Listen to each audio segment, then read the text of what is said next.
Assalamualaikum warahmatullahi wabarakatuh. Perkenalkan, nama saya Yulaida Arjin.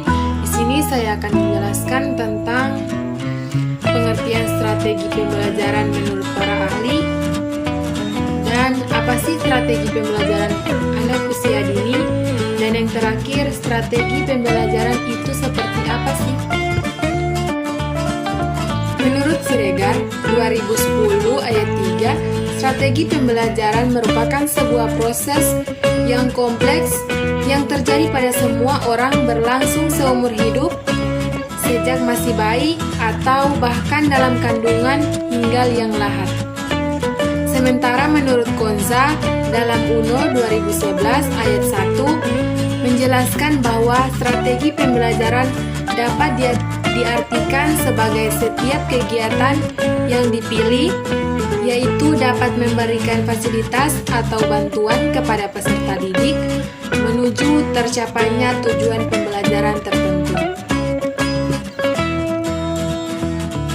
Strategi pembelajaran pada anak usia dini, yaitu dapat diartikan dengan hal-hal yang berkaitan dengan kegiatan, baik prosedur, langkah, maupun metode dan teknik yang dipilih untuk mempermudah, memfasilitasi, dan memberi bantuan yang lain kepada siswa dalam mencapai tujuan-tujuan instruksional.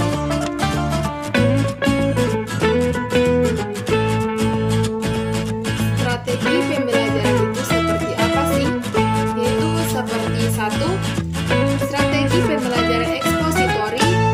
Strategi pembelajaran ekspositori ini adalah strategi pembelajaran di mana guru memiliki peranan yang dominan, sedangkan siswa cenderung menerima dan mengikuti apa yang disajikan oleh guru.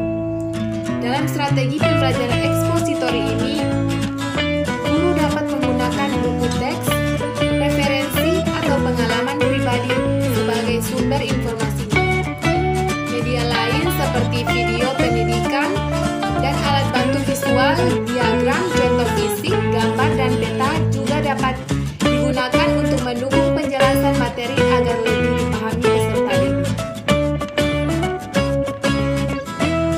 2. Strategi pembelajaran inquiry. Berbeda dengan strategi pembelajaran ekspositori dan strategi pembelajaran inquiry, siswa memiliki peranan yang lebih aktif dalam kegiatan belajar mengajar. Dalam strategi pembelajaran inquiry ini, siswa tidak hanya dituntut agar dapat menguasai materi pembelajaran saja, tapi juga dapat menggunakan potensi yang dimilikinya secara maksimal. 3. Strategi pembelajaran berbasis masalah atau SPBM. Selanjutnya ada strategi pembelajaran berbasis masalah yang juga bisa digunakan guru saat mengajar di kelas. Sesuai dengan namanya, strategi ini berfokus pada proses penyelesaian masalah dengan menggunakan cara-cara ilmiah. Strategi pembelajaran kooperatif.